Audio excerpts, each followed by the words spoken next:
Hi guys, it's Daryl again. Just a quick note.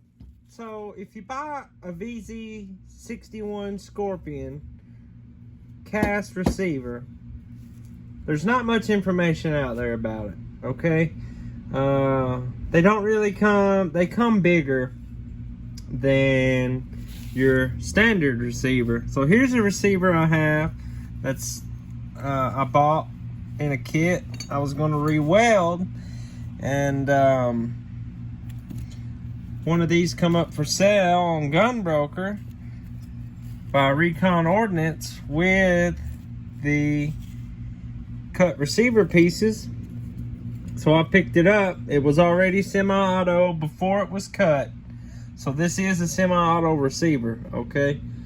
I haven't even opened all the small parts from the kit. You can see the upper right there. They're all brand new before D-mill. I talked to Jerry over at Recon Ordnance. He said they were literally brand new. So you see the receiver here, okay?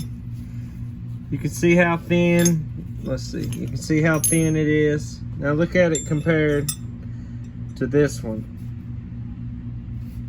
Okay, well, we can line it up here for you. You can see how thin this one is. See how thin the original is compared to the casting? So if you do buy a casting receiver, just know that it's going to take a little machine work, file work, Dremel work, whatever you got. You're not just going to drill a few holes in it and roll on. But you can see here, you can see like the holes and the little notch cut out, you know, right here. You can see the notch and where that hole is going to go right here. A lot of the clearances, like your trigger group, they're good. This is good. The magazine well's got to be milled out a little bit. I had to mill this back plate down. You can see it already started. And I'm not going to put it to where the stock, like on the original one that's imported, you can see the where the stock goes. I'm not going to put that back. I'm going to leave it flat. I'm not really going to mess with this till I get the upper on, and then I can trim again later. But I have a mill. I have the Micromark Microlux mill, mini mill, and I love this little dude. I've got it on a bench. It doesn't take up a lot of room. Sorry guys, I had you all zoomed in. Doesn't take up a lot of room. I've done a lot of work with this in the last few months since I bought it. I really like it, other than the knob's a little fidgety, but I use a lot of carbide. I have some high-speed steel. And also, guys, I did snag one of these re-weld jigs off of Gunbroker. So that's going to help me when I drill my holes.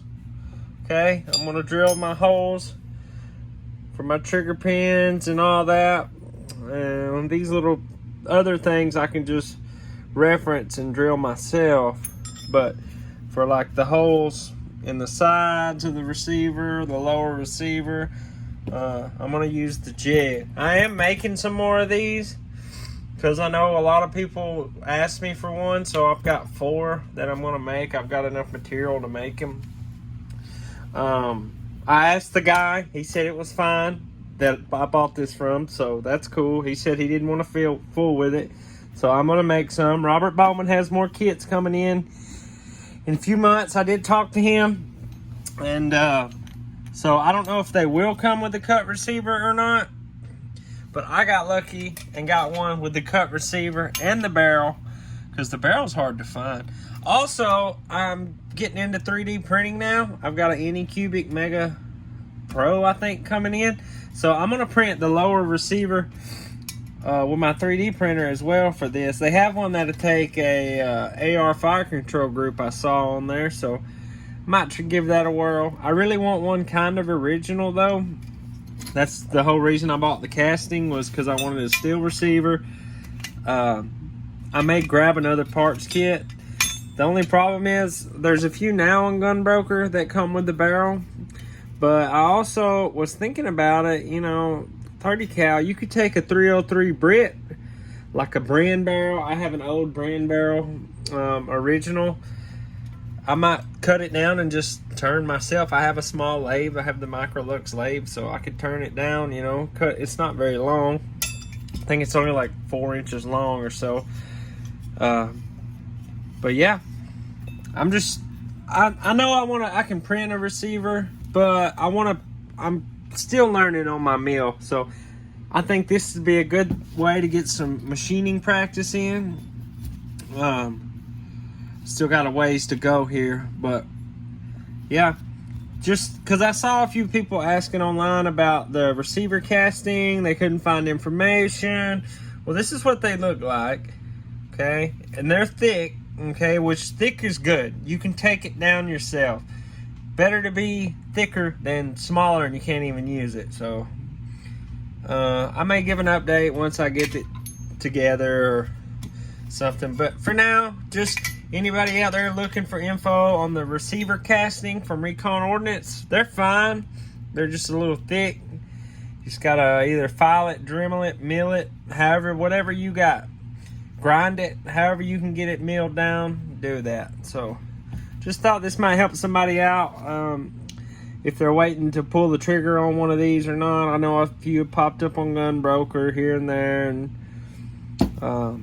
it is quite a bit of work.